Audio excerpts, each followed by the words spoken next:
Today I have with me Dr. Anderson. Nice to meet you. Ajane, my pleasure. Good to be with you. Thank you.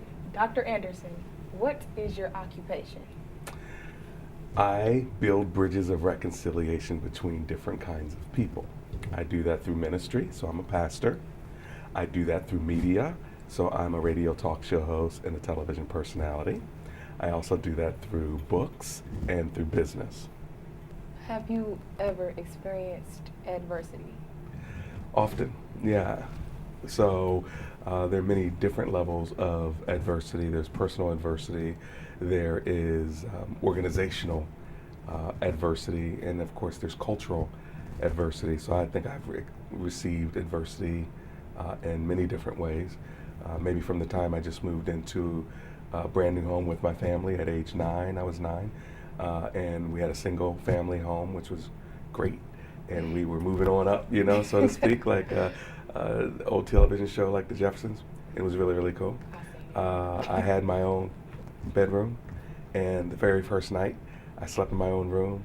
Wake up the next morning, my feet come off down on the beautiful plush carpet, and I run down the hallway to the kitchen to see my mom, and I see the big old bay window, and as I look outside the bay window, there are police officers all over, and with my dad outside, and I'm wondering what has happened, only to find out that someone had put a cross on our front yard because they didn't want us to be there. And my dad, being a preacher, just figured a cross is a good thing, right? But my mom was telling us, no, cross is a bad thing. It's a federal offense. It's a symbol of terror. And as she's explaining to me why Dad's out with the police officers, the phone rings.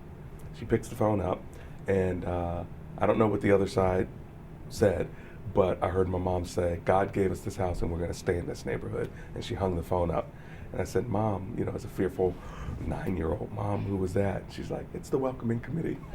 You know, and so that was, you know, that was sort of the beginning of seeing personally and culturally how adversity is forged in the heart of, you know, a fearful little, or not so little chubby 9-year-old. And certain things like that continued, but I could give you many stories of adversity. But what I could say to you, or what I will say to you, is this. Through all the different things that I've gone through, it's only fired up my vision even more to build bridges of reconciliation or unity or understanding.